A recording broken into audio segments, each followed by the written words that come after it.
Hello folks, Andre Harrison here with another Forza 4 car review.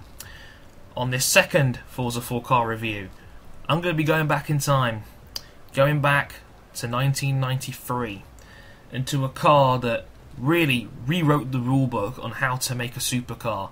And in terms of the hypercar era that we live in, this car is Genesis, the very first, the pioneer of that class.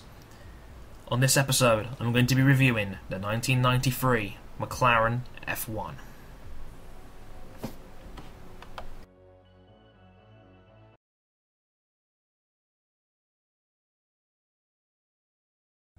The McLaren F1 was designed by legendary designer Gordon Murray, and he did not create the car for it to look pretty. He designed it so it could do one thing, and that was reach an incredibly high top speed.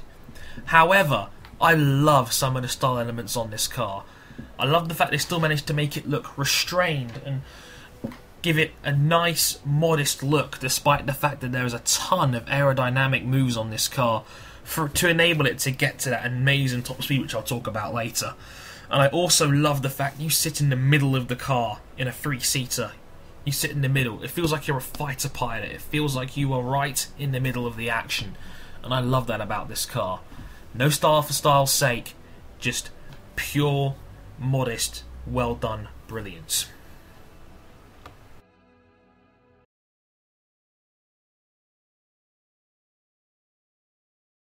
If there's one thing the McLaren F1 is known for, it's known for its legendary record-setting performance. For 12 years, this car held the record for being the fastest production car on the planet. This car is capable of doing 0 to 60 in 3.2 seconds, 0 to 100 in 7.2 seconds, and if you can find a straight long enough, it's capable of 242 miles an hour. It did the drag mile you're looking at now in 28.1 seconds, which is actually a second and a half slower than the Lamborghini Aventador I tested from last week. And while it's got 60 less brake horsepower than the Aventador at 640, with its BMW made V12 engine, the problem is that its older parts like transmission and gearboxes result in having slow gear changes and acceleration is limited, hence why it's slower in a straight line than many of its modern counterparts. But still, this McLaren has amazing performance for the category it's put in, which is the S-Class. I'll talk more about that later.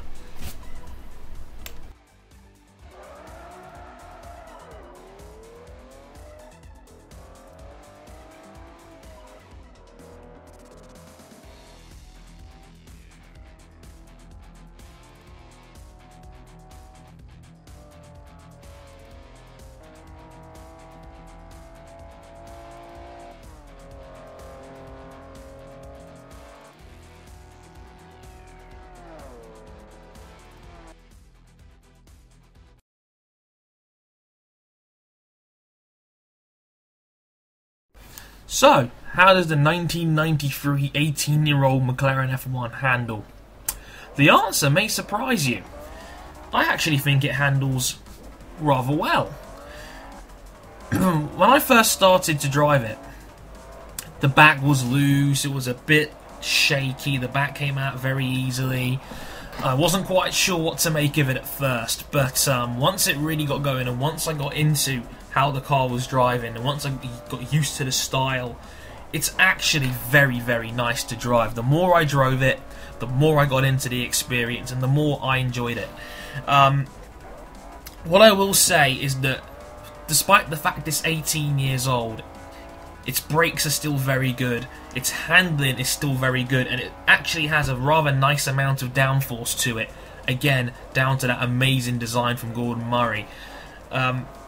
Its handling rating is a 6.0, which is exactly the same as the Aventador I reviewed in my last episode, but I did actually enjoy driving this car more than the Aventador. And I think the reason why it's got the same handling rating is that while the car has a lot of old parts which probably hurt its handling compared to the modern 2011 Aventador, it's actually a lot lighter. I think it's about nearly half a ton lighter than the Aventador is. So this car was built to perform on the track, and therefore it's actually just much easier to drive than the Aventador, which is big and heavy. So I really enjoyed the handling of the McLaren F1, as you see around the bearing taps, and despite the error I made near the end of my 2-lap run, which you'll see in about a minute or so, I still really enjoyed the car's handling. Definitely handles better than the Aventador did in the last episode. So I'll leave you to enjoy the rest of this 2-lap run, and I'll see you for the hot lap.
And off to the Top Gear test track now. The McLaren F1 with that 640 brake horsepower BMW, lined with gold engine, off towards the first corner. Coming towards it now.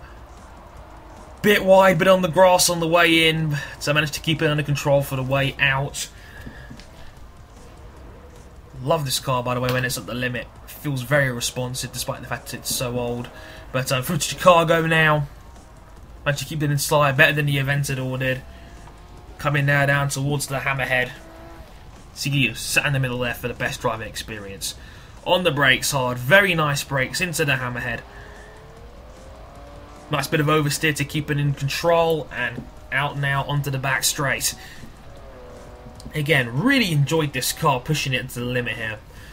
I actually did this on my third attempt. The second attempt I wasn't very happy with, so I did it again. Through to the follow through now. Back out a little bit there, very nice. Through the tyre wall, about 120 through there. Had to put my foot off a little bit through that one. Drift out wide now for the difficult second to last corner. Cuts it very nicely there. Again, back out just a little bit there to keep it under control. On the brakes, through Gambon, and across the line in 1 minute 18.1.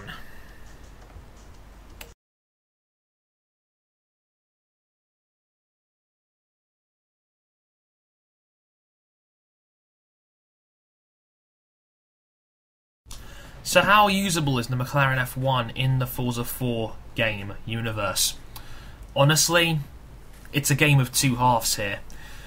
If you want to buy a McLaren F1 normally, it's going to cost you a lot of money. It's going to cost you 3 million credits, and it simply just isn't worth it for a car of that nature.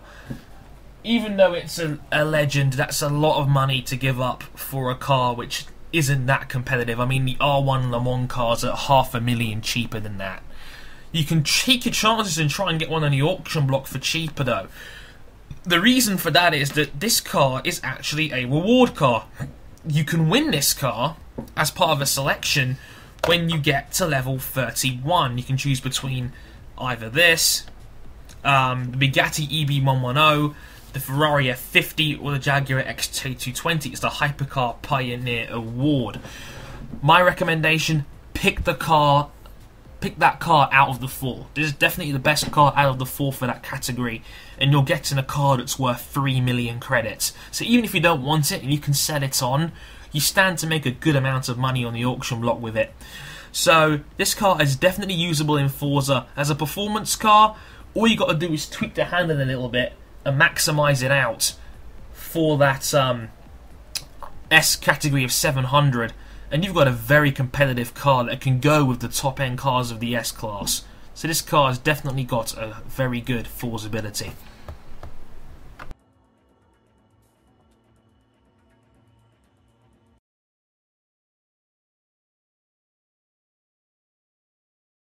The final verdict, the McLaren F1 was a car way ahead of its time, and even in the realms of Forza in 2011 and early 2012, if used in the right way, can easily be a car that can still be used to compete against the very best new and modern cars in the S-Class category.